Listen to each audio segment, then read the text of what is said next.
नमः समस्तजनकल्याणे निरतं करुणामयं नमामि चिन्मयं देवं सद्गुरुं ब्रह्मविद्वरम्। ॐ पार्थाय प्रतिबोधितां भगवता नारायणेन स्वयं व्यासेन ग्रथितां पुराणमुनिना मध्ये महाभारतम् अद्वैतामृतवर्षिणीं भगवतीम् अष्टादशाध्यायिनीम् अम्ब त्वामनुसन्ततामि भगवद्गीते भवद्वेषिणी। नमोऽस्तु ते व्यासविशालबुद्धे पुल्लारविन्दायतपत्रनेत्र येन त्वया भारततैलपूर्णः प्रज्वालितो ज्ञानमयः प्रदीपः प्रपन्नपारिजाताय स्तोत्रवेत्रैकपाणये ज्ञानमुद्राय कृष्णाय गीतामृतदुहे नमः। सर्वोपनिषदो गावो दोक्ता गोपालनन्दनः पार्थो वत्स सुधीर्भोक्ता दुक्तं गीतामृतं महत्। वसुदेवसुतं देवं कंसचाणूरमर्दनं देवकी परमानन्दं कृष्णं वन्दे जगद्गुरुम्। भीष्मद्रोणतटा जयत्रदजला गान्धारनीलोत्पला शल्यग्राहवती कृपेण वहनी कर्णेन वेलाकुला अश्वत्थामविकर्णघोरमकरा दुर्योधनावर्तिनी सोत्तीर्णा खलु पाण्डवैरणनदी कैवर्तककेशवः पाराचर्यवसः सरोजममलम् गीतार्थगन्धोत्कटम् नानाख्यानककेशरम् हरिकथा सम्बोधनाबोधितम् लोके सज्जन षट्पदैर्रघरघः तेऽपीयमानम् मुदा भूयात् भारत पङ्कजम् कलिमल प्रध्वंसिन श्रेयसे। मूकं करोति वाचालम् पङ्गुं लङ्घयते गिरिम् यत्कृपातमहं वन्दे परमानन्दमाधवम्। यं ब्रह्मा वरुणेन्द्र रुद्रमरुतः स्तुन्वन्ति दिव्यैस्तवैः वेदैः साङ्गपदक्रमोपनिषदैः गायन्ति यं सामगाः।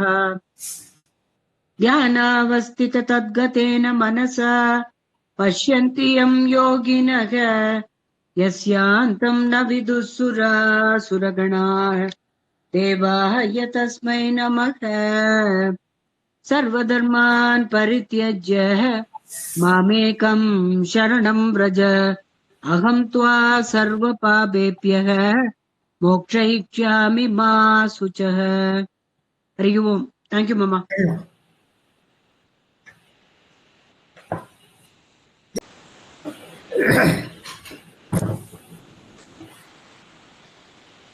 Sri Natarajan has connection problem. He is now trying his level best to join us. Till he comes, I will give you an episode from Brihadaranyaka Upanishad. This is one of the largest and biggest Upanishad, Brihadaranyaka.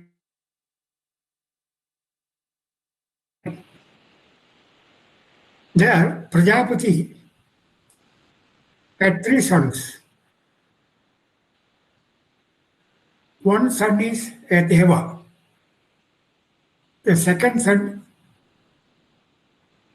is Brahmin, human being. And the third is an Asura. So they were formally educated in the Gurukulam. And at the end of the Gurukulam, these 3 people, students, went and approached Brihaspati, since you have completed your teaching, we want to give you a Guru Dakshina. Now, Prajapati said, let me test you whether you have understood what I have taught from the Brihadaranyaka Upanishad. They said, okay, go ahead. Then he asked the Devas, what did you understand from this, from the teaching of the Upanishad? And to test that, Prajapati used one single syllable called da. Can you explain? He used the word da. So can you explain?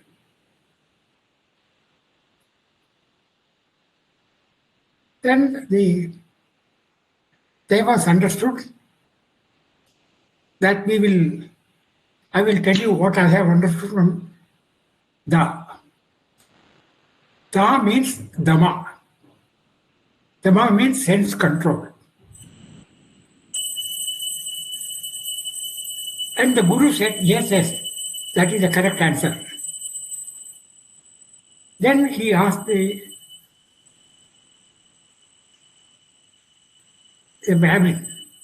Brahmanas. He also said, I have understood whatever you have taught. You can ask any question. He used the word, same syllable, da. So what did you understand by da? And the Brahmin, or the human being, he said, the word da means it is dhanam. Dhanam is sharing our property, charities. Dhanam. And Prajapati said, yes, that is the correct answer. Then he turned to Asura. He asked Asura, you have undergone this course, and he used the same word, da. What do you understand from the word da? And Asura said, daya,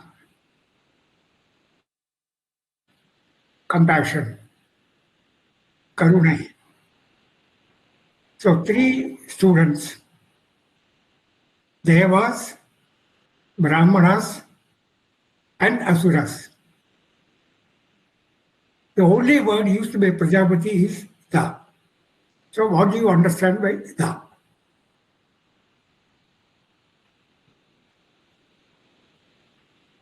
One said, Dhamma, sense control.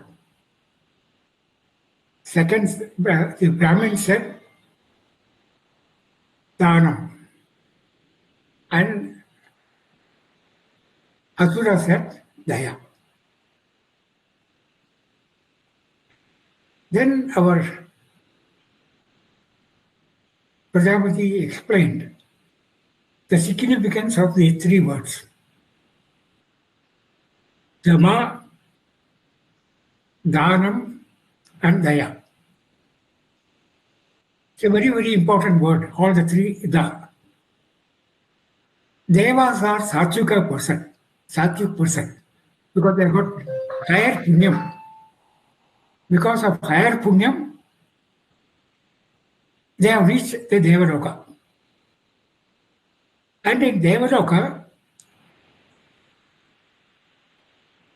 they cannot do any karma and earn further punyam. So they have to exhaust whatever punyam they have.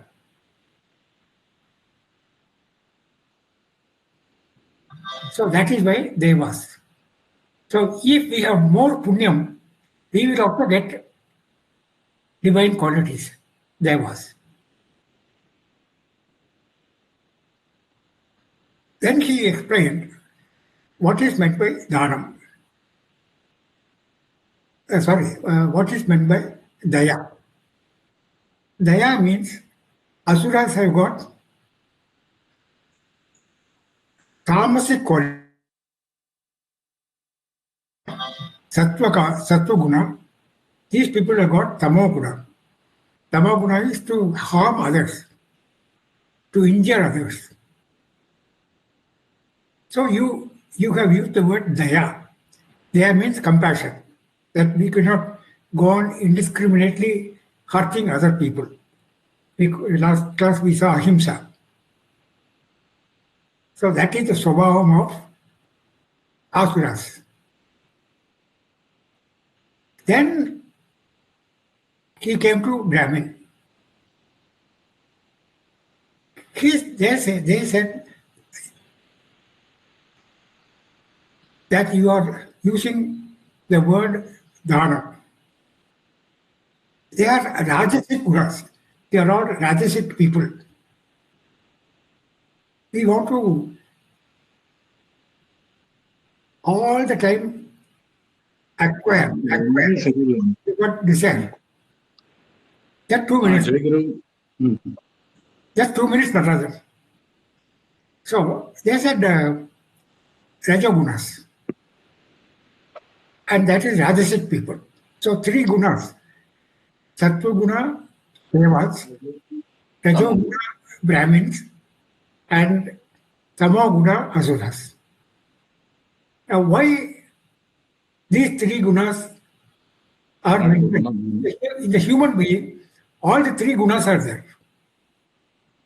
In the human, sometimes you are sattvic, sometimes you are rajasic, sometimes you are tamasic. That is why, for the human being, they have said in the Upanishad, Yajna, Dana, Tapa. Yajna, Dana, Tapa. Tapas. So that is why it is prescribed for the Brahmins that we have to do yajna, sacrifice, dana, charities, and tapa, austerities. So the Prajapati's teaching is all related to these 3 gunas. There is one sloka in the Gita. How to avoid these 3?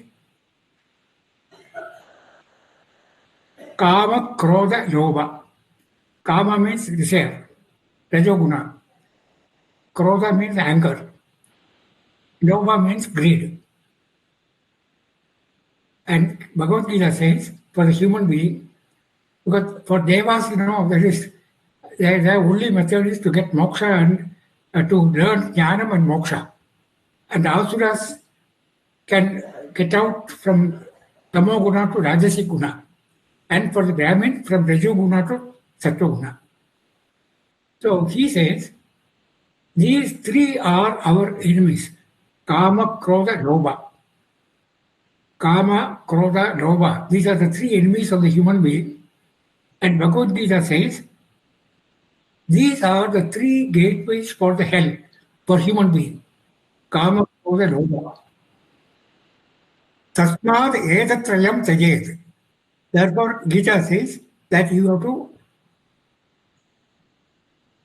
reject Kama, Krodha, Lobha. Tasmad etatrayam tajet. So this is just a general episode. See how the Upanishad has been linked to Bhagavad Gita. The Gita is a summary of Upanishads. That's what we have heard about. Now, since Natarajan has come back, so we'll ask Natarajan to start. Natarajan. See, it's the Kshetra Kshetrajna Vibhaga Yoga. It's a very excellent topic. In fact, if sincerely followed, one can really understand what is the Kshetrajnan. Understanding Kshetrajnan is jnana. So the ultimate point one can reach. So he starts like that. The body is, that is whichever is perceivable, mainly the body is Kshetra. And the one who knows that is Kshetrajna. It looks very simple. But who is the Kshetrajna? That is the main question. And for that, the 13th chapter very elaborately, in every this one it is discussed.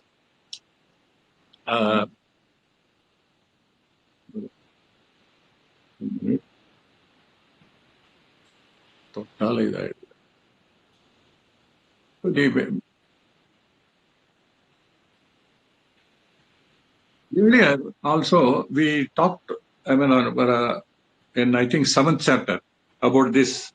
Mainly, it was divided into two things only: apara prakriti and para prakriti. This is again repeated in the following one of the slokas. So, what is here important is this particular sloka. The spiritual wisdom, jnana, it is related to 20 virtues or excellences. Jnana is generally meant the knowledge of the soul or Atma. That is jnana. Krishna calls these 20 virtues also jnana because they lead us to jnana. You can say they are steps to purify the mind and enrich it. The purification of mind and getting it enriched is a main sadhana to be followed. For that, these 20 virtues help. So the effect of this knowledge, the spiritual wisdom, where is it? It is in the mind, intelligence, and the ego. In other words, the spiritual pursuit will result in incorporation of a variety of virtues and excellences, which will adorn the seeker's mind, and it will be reflected in his behavior and character. That means the ego becomes enlightened. So that can be seen in the behavior and the character of the person who has got this knowledge. So the seeking of spirituality, that is a spiritual seeker itself, is a rare and a great fortune, a blessing. So because Gita it is that very rarely people get interest in spirituality. So especially the people who are in the satsang, they are really blessed, and the opportunity is really rare, and it's a fortune. So we have seen the sloka, that is the 13th chapter, 8th or 7th. In some books it is 7th, it is 8th. So these virtues really, it's not something which cannot be followed or something. It's not tough, it is simple, and it's actually obvious if you see that. So before coming to that, one point I would like to, again, even though we have gone through that, it was defining the kshetra. It says, the 6th sloka, Ichha dvesha sukham dukkam sankada chetana driti eta kshetram samasena sabikara mudahridam. Here the word chetana is the sangha chetana. So what is the chetana? Chetana, we generally understand it's Chaitanya. It is the thing which is all pervading, that Brahman or Atman. Here the word chetana is there while describing the kshetram, that is the sariram. Here actually what is meant is the kshetram is the sentience of, you can call it even ego, because that is the thing which is always with the body. So you can also call it as Jivatma. But the Jivatma gets that particular, that reflected consciousness from the real, all-pervading consciousness. So this point will be elaborated in further, the other, what we are going to study in other slokas. This is the main point which we are going to see thoroughly. So for this, that every step, every sloka is important. By the time we reach the last sloka of this chapter, we must be able to understand very clearly what is this Chaitanya or Chaitana, or you call it Atma, whatever it is. That clarity will be certainly there. That can be, in fact, this 13th chapter, that's why it is very, very important. So we will go one by one these virtues. In fact, the first three, Ramanathanji very elaborately discussed. So, but quickly we just go through. First was the Amanitvam. Manitvam is mana, that is, it is pride. And Amanitvam is opposite of it. We can call it humility. See, even day to day, normal life, the humility is, the so-called pride is not at all desirable. Nobody likes a person with so much pride and all those things. So what is it called? This Vinayam or humility is the first virtue that Krishna emphasizes. Vedanta looks upon this self-conceit or pride as a big obstacle for a spiritual seeker.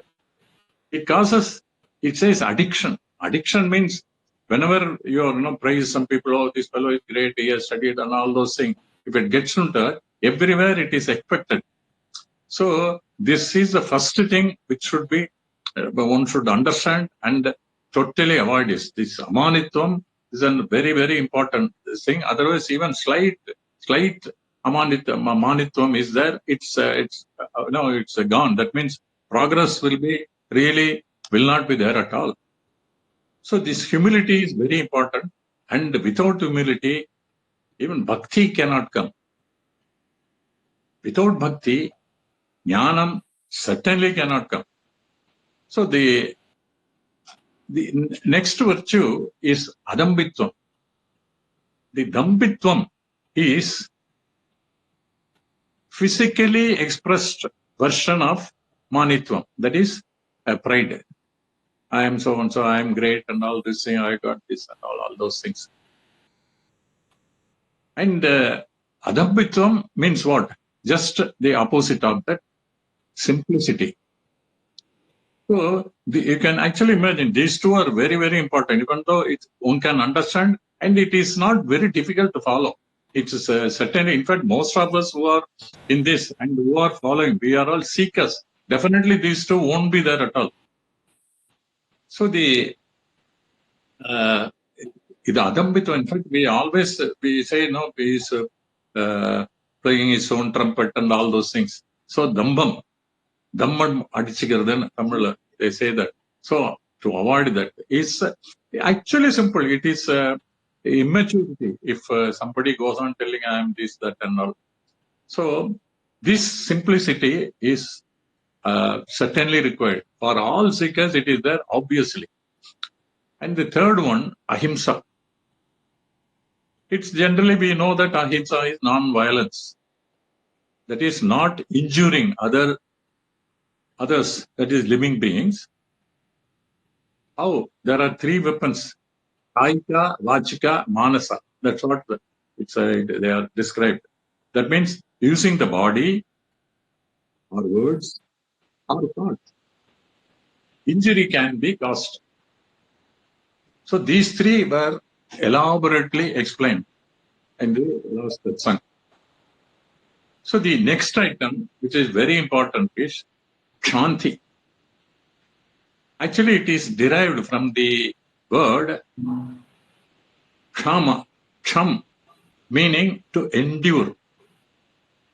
So Kshanti is forbearance, patience, tolerance, etc.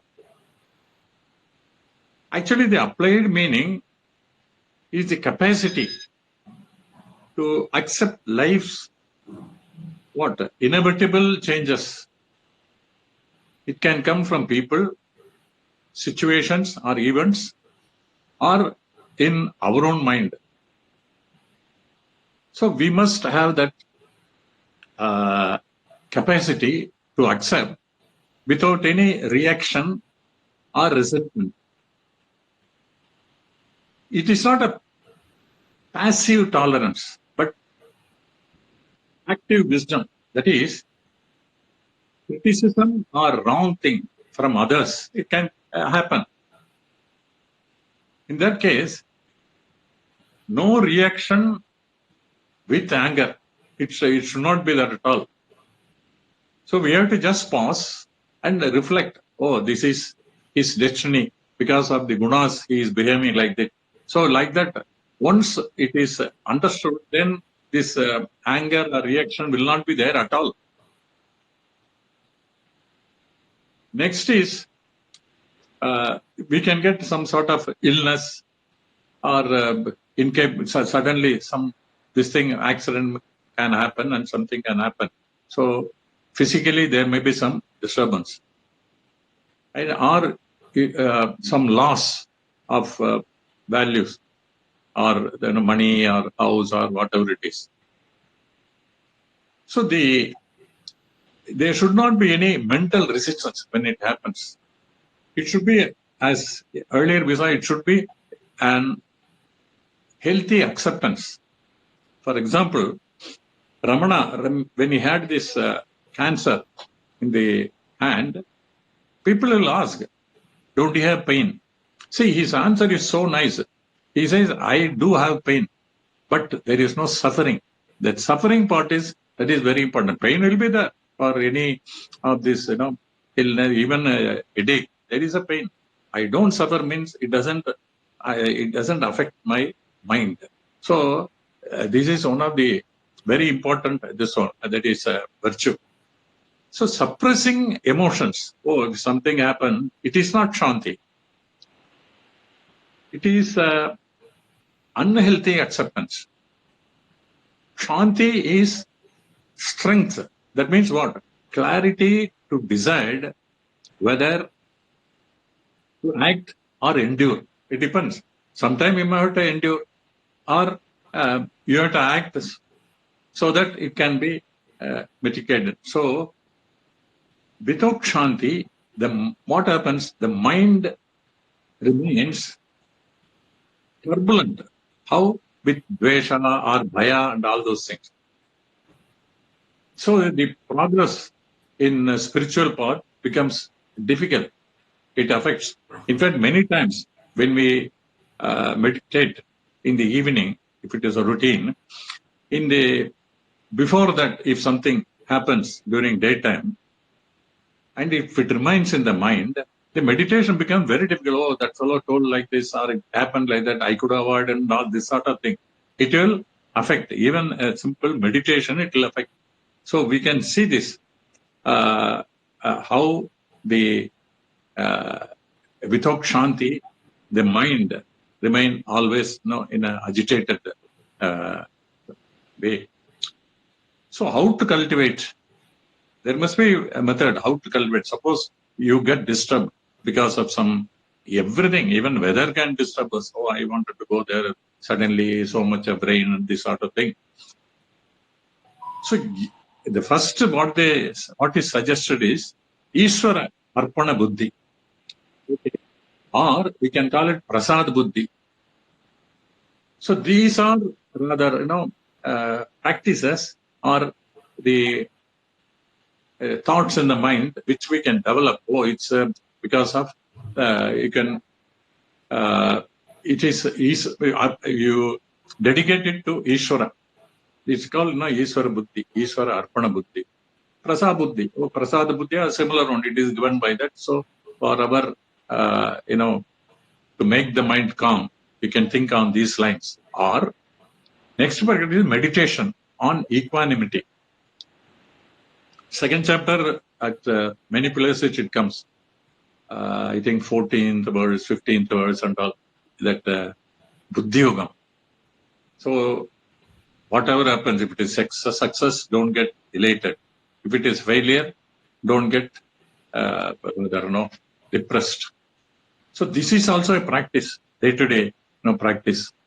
So by doing this, the Shanti reduces noises in the mind and making it fit for Jnana Yoga. That is very, very important. If the mind is not peaceful, Jnana Yoga, even to reflect on some important points, to do manana, it becomes very difficult. That disturbance will be always there. So by what happens, these are all, again, second chapter, we saw that Agama Paina. These things come and then go. So by enduring this ephemeral thing, we call it, we will be able to realize the eternal, which is the self. That means these things should not, rather not, affect us, whether it is success or failure. It doesn't. So again, I think 12th chapter, 15th or 14th verse, Adveshta Sarva Bhutanam is there, So first is that. So when this happens, we don't have any ill feelings towards others or image about others. In fact, J. Krishnamurti used to tell, we have image about ourselves. That is, it is like, Manitvam. I am great, I am this, I have learned this and all. We talk also. This Manitvam, which is in the mind about, that is, image about ourselves is there. Then we have this image about others also.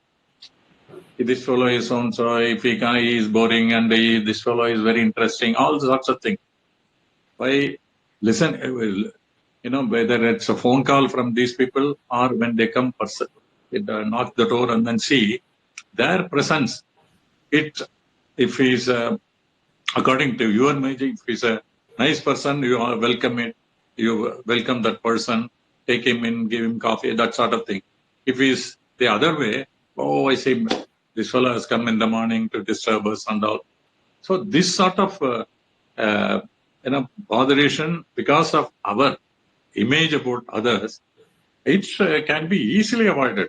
So J. Krishnamurti used to tell, try for 1 week, whomever you see, come across, when you interact, imagine that you are doing it for the first time, you are seeing for the first time. So he says that life will be it will be wonderful. Otherwise, the mere presence, if it disturbs us, that means there is no freedom inside. So to get that freedom only, all these, the virtues are listed and they are really useful. If we can make it a sort of a checklist of all these things, we know where we are weak and it can be easily tuned. That's what this particular, the virtue is very essential. So the Shanti, you can call it art of living. Shanti is an art of living with grace, under pressure. So that is the thing which one has to follow. All the spiritual, when your pursuit involves all these things. So that means we will be able to remain steady without losing inner peace. Many examples can be given. I don't know how many of you have seen Upanishad Ganga. There are many, about 52 episodes explaining all these important words in the spirituality and also day-to-day life. When it explains sannyasa, it's a very short this one. I'll just quickly go through because it's very useful.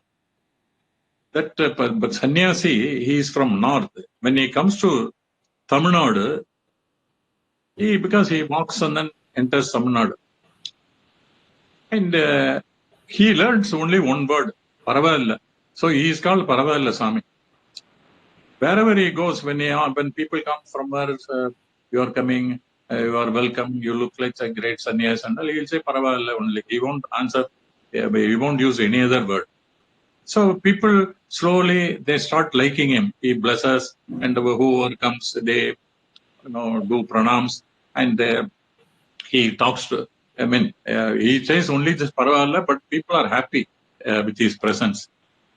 Many people come, and he used to sit under a tree, and people come in the evening and the morning. They give him food and all sorts of things. He drinks water and all. What happens in the village? There one girl and a boyfriend. They get closer, and they want to get married. But the parents, they don't approve it. So what happened? But after some time, this girl, because of this thing, she gets pregnant. But if she says to their parents, they will kill that boy or kill her son. So what is to be done? She, after thinking, she says, the Swamiji, the Paravalla Swami, is the reason for this. So people, that they just beat him, and they discuss and then decide that the Swamiji should take care of her. So they make a small hutment outside, and they said, you will live here with her, and it is your responsibility to save her or look after her. Then, after some time, this boy, he feels very guilty. And he actually goes and then he says that actually I am the person, because of me this happened. So again, all the people, they go to the Paravalla Swamiji and say, oh, we are very sorry, it all happened to you. So we must, forgive us and bless us. Even then, he will say only Paravalla. He doesn't bother whether they beat him or shout at him or give this punishment and all. He is the same this one. Because all the time that self-abidance, now that is the most important thing, which we are going to see some of the further slokas. Now we will take up seventh virtue, because after taking this, we will go back and then see the other virtue. So the seventh virtue is styrium. It is firmness, perseverance, and stability. That stability word I like. Unwavering focus. Not physical steadiness, but mental and intellectual consistency in spiritual pursuit. This steadfastness in spiritual sadhana, that means not fluctuating between spiritual and spirituality and worldliness. That means when you are pursuing this thing, one should be study as we are preparing for exams and everything, school days. So they should take it seriously. So let's see what happened in jnana, styrium in jnana. Once the Vedantic truth, Aham Brahmasmi, is grasped, and which is our aim, no doubt should shake. So that means, again we saw in second chapter, Siddha Prajnata or Siddhati. So it should, after clearly grasping the idea, we must be able to, that is a styrium, without any, that is deviating from that. We must be able to be in the self, that is the self-abidant. We must be able to continue even when we are doing other activities. But that is the most important thing. So how to cultivate? We have again seen through Karma Yoga. It purifies the mind and stabilizes. How? Karma Yoga is what? Not doing karma. Second chapter, it is very clear. Yogastha Kuru Karmani Sangam Tattva Dhananjaya. It goes on like that, That means it the Samibuddhi, that is the main thing. Whatever is a result of the activity or karma we do, it should not destabilize us. That means you don't get elated or depressed depending on the results. Then, through meditation, this we have seen in chapter 6, I think after 10th sloka. Meditation is this way very important because it is something like an experiment. Especially when we do at the same time, at the same place, it automatically, when you sit, you get that, that stillness. So by practicing this, it is very much possible to experiment in and understand what the sthairiam means. Slowly, it will come to us. Then, through Shraddha is very important. That means whatever Guru says or whatever Shastram says. So we have to totally abide by that and be with that. And last, Satsanga, most important, because the Shraddha or going to Guru for everybody may not be possible. So the Satsang helps a lot. When we come and sit in Satsang, automatically our, mind is continuously in a sort of a, that peaceful state or sattva state, sattva guna.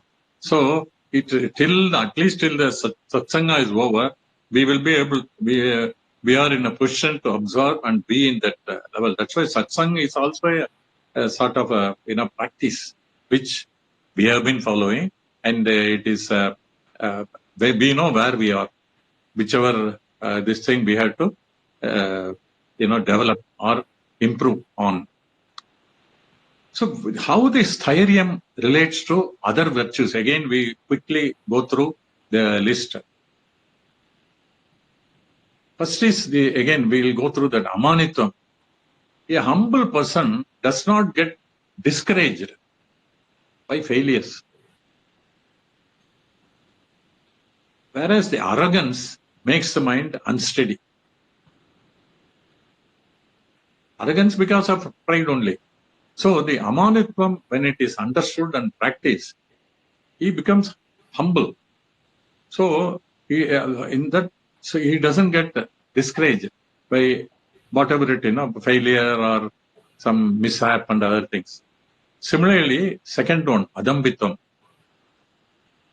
A hypocrite wastes energy in maintaining false appearances. Once you say something, this thing, you have to keep it up, leading to mental instability. So the adambitvam also affects very much. Ahimsa, the violence always agitates the mind. Whereas chitta, when that is shanta chitta, makes it steady. It's very easy, one can understand. Then comes the shanti. We saw just now, it prevents mental turbulence and preserves mental energy for sadhana. It's a very, very important this one. Nothing affects us. It is very clear. Then arjavam, this we have not seen, but it is there in the list. It is straightforwardness. Everybody knows. In Tamil, it's a beautiful word, nermai. This simplicity streamlines effort, leading to steady progress. Even punctuality, it's also said to be a kind of arjavam. Then the thoughts, words, and actions should be aligned and in harmony. We call that arjavam. And we ourselves are happy when things are like that. We are able. So, in mind, we don't have to remember what is that. Keep anything, For example, unless if you say something, if you lie, you have to keep on remembering so that when talk to somebody again or the same person, you have to remember what I said earlier. Okay. Whereas if it is a truth, you don't have to remember. So it becomes harmonious. And that's why it is told thoughts, words, and actions should be aligned and in harmony. So that is Arjuna. So why we are repeating? Because of the styrium, how it is related to all these things. All these things are actually type of, that styrium to give that steadiness, stability. These are all required. And automatically it comes. That is the other thing. When for any seeker, these things are not something very difficult. They will be straightforward.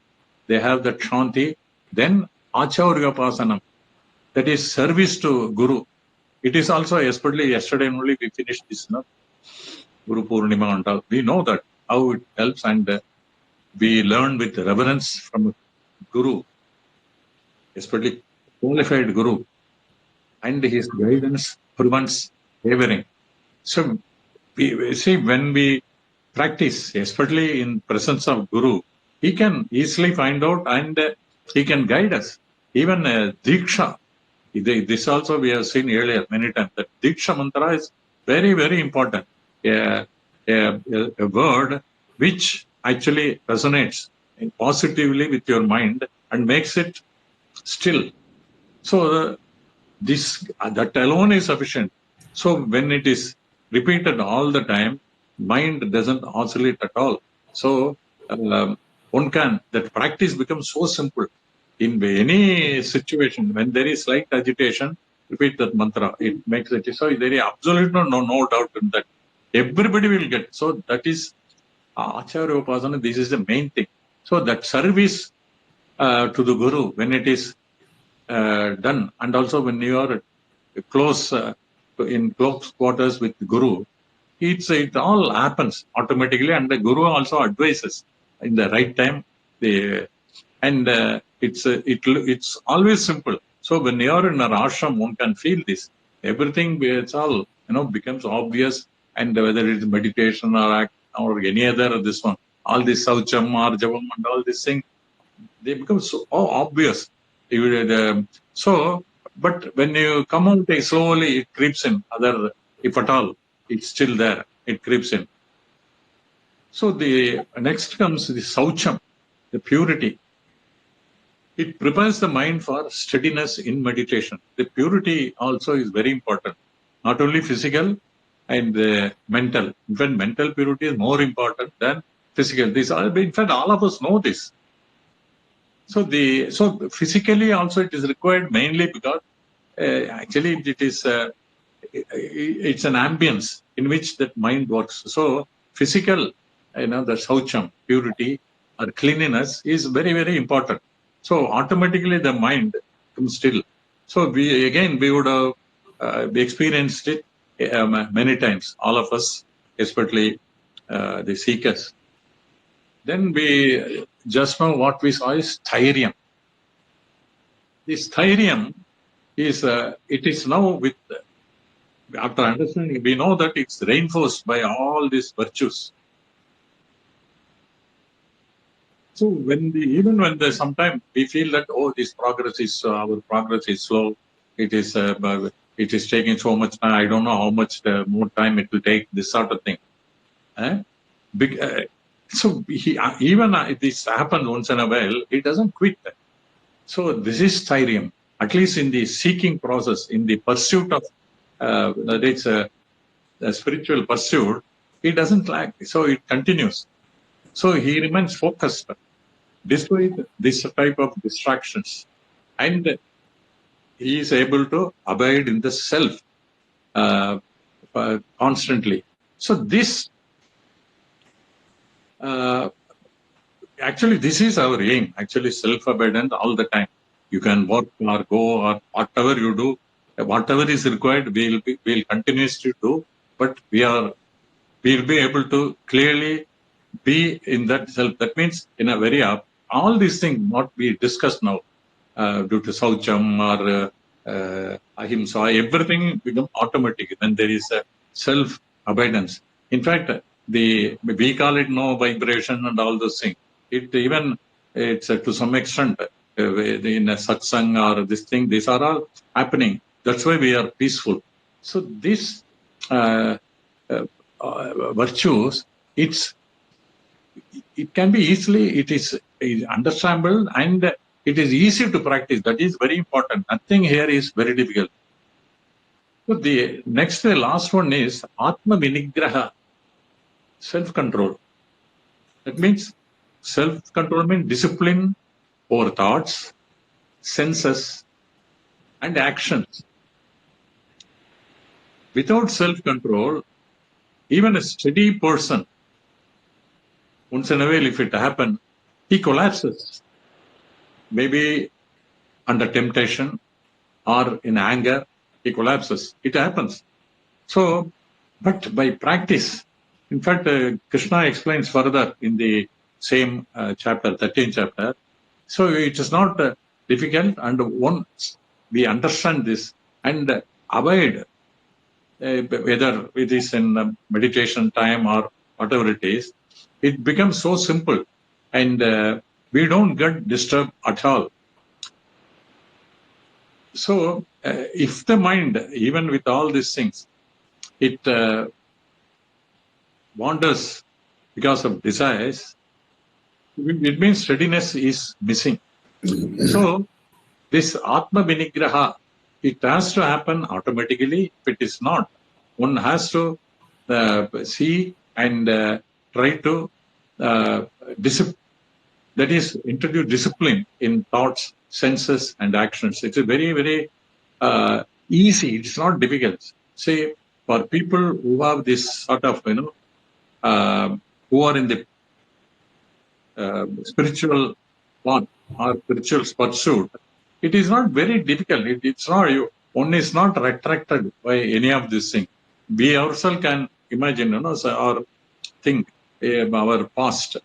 When there is an option between going to for an entertainment, whether it is mall or picture or any of sports or whatever it is, and this side there is some ashram or satsang place and all these things, we always take the other one. That means the pleasure oriented entertainment. Now actually, even it's the other way. We don't feel like at all. Automatically our attraction is towards anything related to spirituality. So this temptation is totally reduced if with the sincere effect or sincere pursuit of spirituality. It is in satsang also we can see. That's why any satsang, when we go, we are really kept in that ultimate level. We call it Visuddha Sattva, that Sattva, Sattvic level. And when it is over, when we come out, there are, there are some disturbance which, to some extent, may probably continue for about half an hour or something like that. And when you travel back, something may happen or in the house. So we are not able to, that styrium only here, it's very, very important.